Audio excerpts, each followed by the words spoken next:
एक बात तो बहुत तय हो गई है कि मांझी जी और नीतीश कुमार के रास्ते अब यहाँ से एक ही होंगे।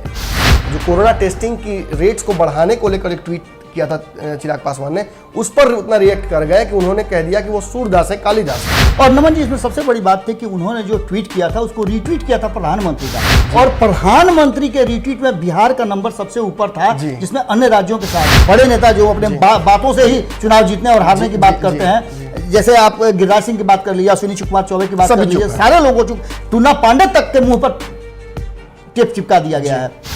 अब इन सब बातों को लेकर के आप समझ सकते हैं कि चिराग पासवान के लिए कोई रास्ता नजर नहीं आता। चिराग से तो दुश्मनी कर सकते हैं, लेकिन नीतीश कुमार से बिहार के परिप्रेक्ष्य में अभी करने की स्थिति में भारतीय जनता पार्टी नहीं है। एक बात तो बहुत तय हो गई है कि मांझी जी और नीतीश कुमार के रास्ते अब यहाँ से एक ही होंगे।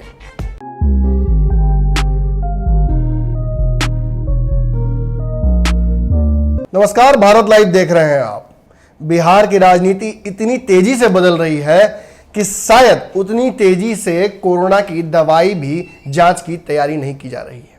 आपको बता दें कि बिहार में कोरोना की महामारी और लगातार बाढ़ परेशान किए हुए सत्ताधारी दल को भी, विपक्ष को भी और जनता को भी। हालांकि जनता ज़्यादा त्राहिमाम कर रही है क्योंकि जनता की जीविकोपार्जन पर भी कहीं ना कहीं अब बट्टा लग गया है। लेकिन राजनीतिक दल दूसरे कारण से चिंतित हैं। उन्हें चिंता इस बात की है कि अब कोरोना में वोट मांगने कैसे जाएंगे, कैसे जनता तक पहुंचेंगे, उस जनता तक जो डूब रही है और तड़प रही है और जिसे शायद कोरोना भी हो गया है। लेकिन बिहार में, जैसा कि मैंने आपको पहले भी कहा है, राजनीतिक दावपेच इस दौरान भी कम नहीं किए हैं। गतिविधियां इतनी हो रही हैं कि आपको खबरें देते देते हम पागल हो जा रहे हैं। आज बिहार के दो बड़े प्रमुख घटनाओं को हमने जोड़ा है और इसको जोड़ने के बाद हमने कुछ निष्कर्ष ऐसा पाया है जो कि आपको बताना बहुत ज़रूरी है। रातों रात में आपका स्वागत करता हूं और साथ ही साथ को बता दूं कि आज बाबा और मैं दोनों मौजूद हैं। इसका मतलब है कि मुद्दा बहुत बड़ा होगा। बिहार में एनडीए को लेकर ऑलमोस्ट ये तय हो चुका है कि एनडीए से एक घटक दल बाहर हो जाएगा और वहीं अब यह भी स्पष्ट लग रहा है कि एनडीए में एक नए सदस्य की एंट्री भी हो जाएगी। आज नीतीश कुमार द्वारा नियोजित शिक्षकों को दिए गए लॉलीपॉप को, चुनावी लॉलीपॉप को, सबसे पहले जीतन राम मांझी ने लपक लिया। लपका ही नहीं, साथ ही साथ ये भी कह दिया कि जीतन राम मांझी नीतीश कुमार के साथ रहने को लेकर भी कुछ खुलासा करेंगे। हालांकि जो ऑफिशियल उनका व्हाट्सएप ग्रुप है उसमें लिखा तो गया था नियोजित शिक्षकों को लेकर बधाई नीतीश कुमार को, लेकिन उसमें जो हेडलाइन दिया गया था उसमें लिखा हुआ था कि नीतीश कुमार जी के साथ जाने को लेकर मांझी जी ने दी बधाई नियोजित शिक्षकों के मुद्दे पर। एक बड़ी घटना है। इस घटना से कहीं ना कहीं हमारे उस, खासतौर पे मैंने जो कहा था आपको, उस बात को सत्यापित कर दिया जाता है कि मांझी जी नीतीश कुमार के माध्यम से ही एनडीए में एंट्री करेंगे। हालांकि कुछ बिहार के बड़े मीडिया घरानों का यह दावा है कि मांझी जी जदयू के साथ विलय नहीं करेंगे, बल्कि उन कुछ सीटें जदयू उन्हें देगी। अब नीतीश कुमार जी को जितने, मेरी राजनीतिक और पत्रकारिता की समझ मैंने कभी इतना उदार देखा नहीं है, खासतौर पे राजनीतिक जीवन में और राजनीति की जब बात हो तो। जो व्यक्ति भाजपा को कान में रस्सी बांधकर अपने खूंटे पे बांध सकता है, वो किसी भी हद तक सीटों का कॉम्प्रोमाइज नहीं करेगा।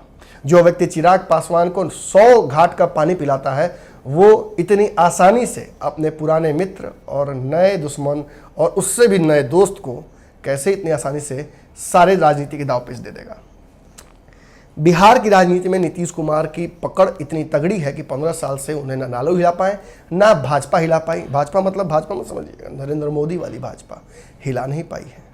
अब नीतीश कुमार बिहार में इतने स्थापित हो चुके हैं कि वो अपने हिसाब से, मैंने आपको पहले भी कहा था कि राजनीति बिहार की चला लेते हैं। आज कहीं ना कहीं भाजपा से रिश्ते खटास होने के बावजूद, देखिए सबसे पहला रिश्ता किससे खटास हुआ था मांझी जी का? नीतीश कुमार से। लेकिन आज भाजपा के साथ रिश्ते खटास हैं। आपको हमने आज ही इंटरव्यू दिखाया कि भाजपा के युवा के एक सदस्य ने साफ तौर पर कह दिया कि बरसाती मेढक मांझी जी का कोई भरोसा नहीं है।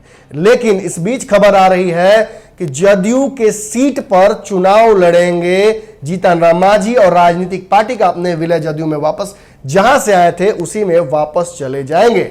और इस बात का दावा नमन मिश्रा ने आपको लगभग 2 महीने पहले इसी जगह पंचनामा में किया था। खैर, मेरी बातों को कब सीरियस लेते हैं आप, कब और भी लोग सीरियस लेते हैं, और उम्र बढ़ेगी और तकाजा बढ़ेगा, कुछ कुछ और भविष्यवाणियां सही होंगी, तब आप शायद मान लीजिएगा कि नमन मिश्रा जो बोलता है वो सही हो जाता है। खैर छोड़िए इन बातों को, अगली घटना पे आते हैं। ये एक बड़ी घटना है। दूसरी बड़ी घटना एनडीए के संदर्भ में हुई, जो कि बाबा खुलासा करेंगे, और फिर हम उन दोनों को जोड़कर आपको तुरंत निष्कर्ष बता देंगे। चाय पीते पीते ये खबर खत्म हो जाएगी।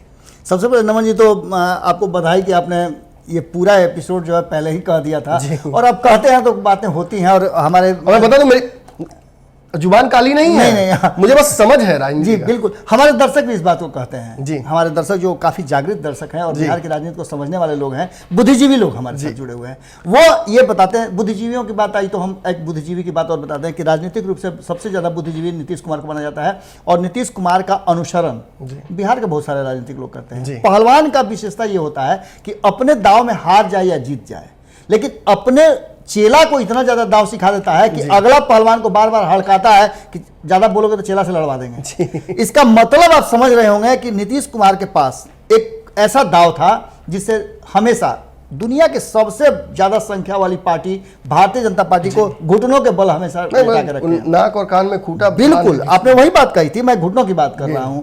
मैं अब इन सब बातों को लेकर के आप एक चीज नमन जी मान लीजिए कि बिहार में जब भी आप आइए तो लालू और नीतीश जी, यही दो खूंटे हैं जी। आप यहां बंधाइए चाहे यहां बंधाइए। आपके साथ हमने देखा है कई लोग आते हैं और चर्चाएं करते हैं, स्टूडियो में बातें करते हैं, आप उनको छेड़ते हैं, उनको हल्के हिलाते डुलाते हैं, लेकिन घूम फिर करके बातें वहीं आ जाती हैं। घूम फिर के बात चाहे जिस दल की बात कर लीजिए, जिस गठबंधन की बात कर लीजिए, वहीं आती है। अब हम आते हैं मुद्दे पर।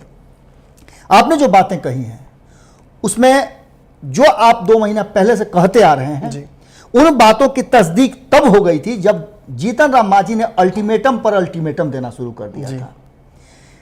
महागठबंधन के घटक दल अलग बैठना शुरू कर चुके थे, और ये बातें तेजस्वी यादव को बेहतरीन ढंग से पता थी, क्योंकि वो लालू प्रसाद के पुत्र हैं। लालू प्रसाद उनके रियल कोच हैं। भले ही कुछ दिनों के लिए उन टीम नीतीश के हिस्सा बने थे और वहां कुछ गुण सीखने को मिला था। जब आप समझ लीजिए कि 2-2 कोच की जिस व्यक्ति को ट्रेनिंग मिले वो कितना होगा। अब इस नाम से बार बार हड़का रहे थे भारतीय जनता पार्टी को, लेकिन बातें वहां खत्म हो गई। अब नीतीश कुमार को एक अलग मुद्दा चाहिए था, और वो मुद्दा आ गया चिराग पासवान। चिराग पासवान लगातार नीतीश कुमार, एक तो बड़ी घटना मैंने बता दी कि बिहार में एक बात तो वह तय हो गई है कि मांझी जी और नीतीश कुमार के रास्ते अब यहां से एक ही होंगे। जी, अब इस पर जो आगे की प्रक्रिया है, दूसरा खुलासा क्या है बड़ा आगे की जो प्रक्रिया है कि सबसे पहली बात तो बाल लगातार मांझी के नाम पर हड़का रहे थे और दिखा रहे थे कि तेजस्वी का विकल्प मैं लेकर के आ रहा हूं, भारतीय जनता पार्टी को समझाने में भी सक्षम हो गए।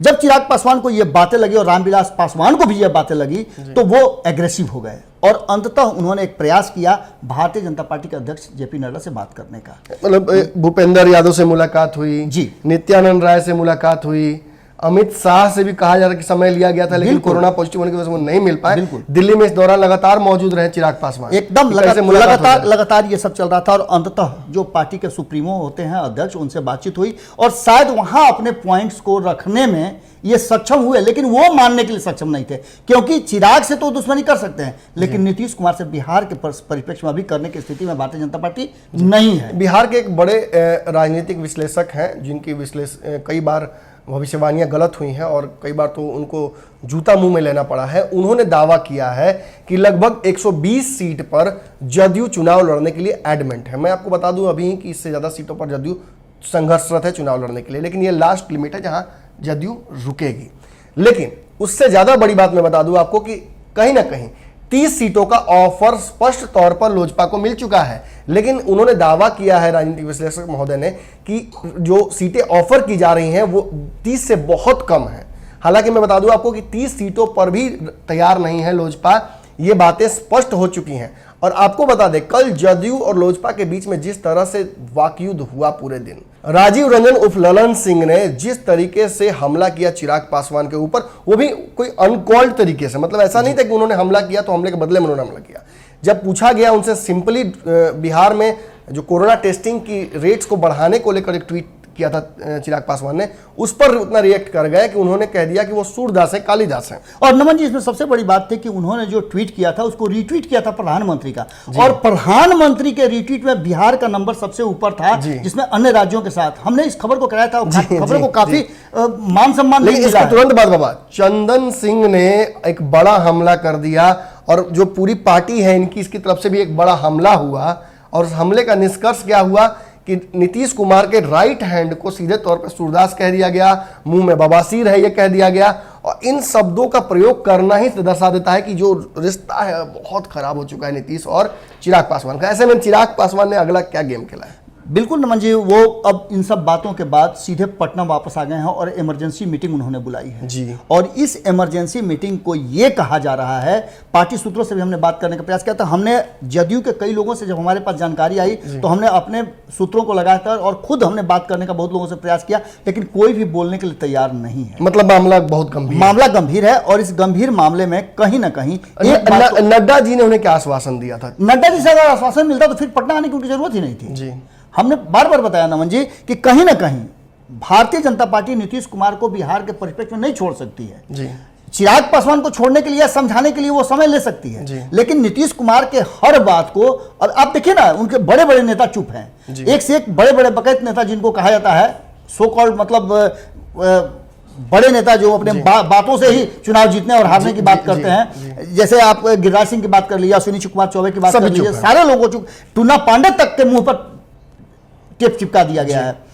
अब इन सब बातों को लेकर के आप समझ सकते हैं कि चिराग पासवान के लिए कोई रास्ता नजर नहीं आता है। आरएलएसपी के माधव आनंद हो या फिर आपने देखा होगा कि किस तरह से अन्य दल के भी लगातार इस बात को भी बहुत सॉफ्ट हो गए हैं। बिल्कुल, अब ऐसा लग रहा है कि जैसे जो बातें आपने बहुत पहले कही थी कि 4 और 1 का फॉर्मूला तय होगा, मतलब एक दलित डिप्टी सीएम तो फिक्स लग रहा है, ऐसा लग रहा है। और स्थितियां जो बन रही हैं उस स्थिति में कहीं ना कहीं एक चीज तो निश्चित रूप से नजर आ रहा है कि नीतीश कुमार ने जो दाव चला है उस दाव में कहीं ना कहीं एलजेपी पूरी तरह से चिराग पासवान फ्लैट नजर आ रहे हैं और भारतीय जनता पार्टी उस स्थिति में नहीं है कि वो नीतीश कुमार के छोड़कर चिराग पासवान को अपना ले। कहीं ना कहीं भारतीय जनता पार्टी का दाव उल्टा पड़ रहा है और हमने जब टटोलने का प्रयास किया तो कोई भी जदयू का अब बोलने के लिए तैयार नहीं है। कालिदास बोलने के बाद सारे लोग चुप हैं।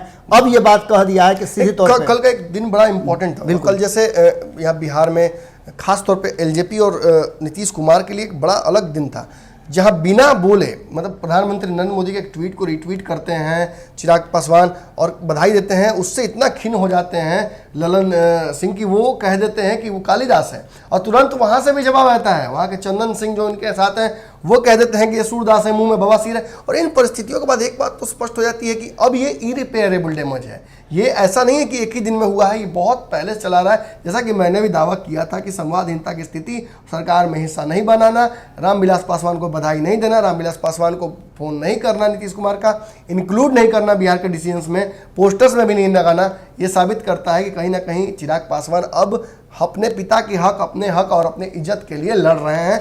और अब जब नड्डा भी उसमें साथ नहीं दे रहे हैं तो भाजपा की चुप्पी कहीं ना कहीं मामला बिगाड़ेगी।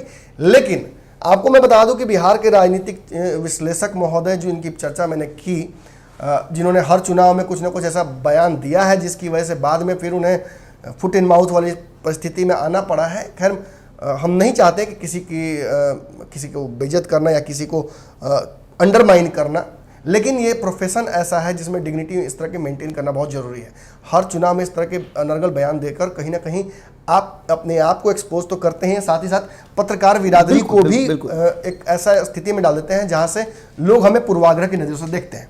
वैसे ही हम सत्ता पक्ष की लगातार बुराई करते रहते हैं, हम क्रिटिकल हैं, हमें पता है। शायद पत्रकारिता यही है, हम जितना समझ पाते हैं। अगर हम एंटी एस्टेब्लिशमेंट नहीं रहेंगे तो अखबारों जैसे हो जाएंगे। अगर अखबारों को आप खोलकर देखिएगा तो उसमें जो खबरें होती हैं आपको स्पष्ट समझ में आ जाएंगी कि खबरें नहीं विज्ञापन है। तो ऐसे में हम भी विज्ञापन कैसे दिखा सकते हैं? और नमन जी, साथ में सरकार के अच्छे कामों का भी हम लगातार ऐसा कौन सा अच्छा काम है नीतीश कुमार जी का या केंद्र सरकार का जिसे भारत लाइव ने नहीं दिखाया? शराबबंदी का सबसे पहला समर्थन हम लोगों ने किया था और मैंने तो बजाते आपने देखा होगा कि उसके लिए मैं धरना प्रदर्शन भी किया था। बाबा ने तो धरना प्रदर्शन दे दिया था। और कोरोना में जितना नीतीश कुमार बाहर नहीं निकले हैं उससे ज्यादा कहीं बाहर बाबा निकलकर उनकी सरकार को बचाने के लिए लोगों तक राशन पहुंचवा रहे थे। खैर, इन सब बातों को छोड़िए, लेकिन बिहार के संदर्भ में जो भविष्यवाणी की गई है कुछ बड़े मीडिया घरानों के द्वारा, उसके इतर मैंने आपको पहले भी समीकरण बताया था और एक बार फिर फाइनली बता दूं ताकि ध्यान से आप सुन लीजिए, समझ लीजिए और अब आपको पता चल जाए कि चल क्या रहा है एग्जैक्टली। बिहार में नीतीश कुमार 120 से ज्यादा सीटों पर चुनाव लड़ने की तैयारी में हैं। इसके पीछे उनकी अपनी डर है, वो डर जिसके तहत महाराष्ट्र और अन्य जगहों पर उन्होंने देखा है कि भाजपा जी। कैसे पोस्ट पोल अलायंस करके सरकारें अपने हिसाब से बनवा लेती हैं।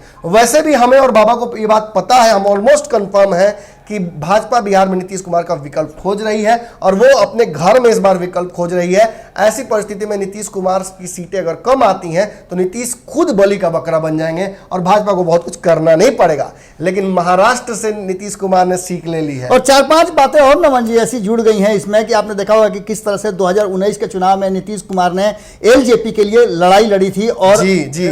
बैठक पर लाकर के वही काम रखा कहीं ना था। कहीं इधर से भी हो। और दूसरी सबसे महत्वपूर्ण बात कि जब नीतीश की 2015 में कांग्रेस के लिए भी नीतीश कुमार ने यही किया था और इसके बाद 2019 में जब परिणाम आ गए सामने और एलजेपी ने अपना एक सीट जो रिजर्व है मंत्रालय का कर लिया और नीतीश कुमार के लिए एक बात भी नहीं बोले, ये दुख उन्हें था और यहीं से वो शुरुआत हो गई थी कि 2020 के चुनाव में ये बदला जरूर लेंगे और नीतीश कुमार बदला वापस किसी भी परिस्थिति में बाबा मैंने तो स्पष्ट कर दिया है कि भाजपा को 100 सीटों से कम पर चुनाव लड़ना पड़ेगा, लेकिन भाजपा की सीटें कम होंगी तो नीतीश को फायदा हो जाएगा।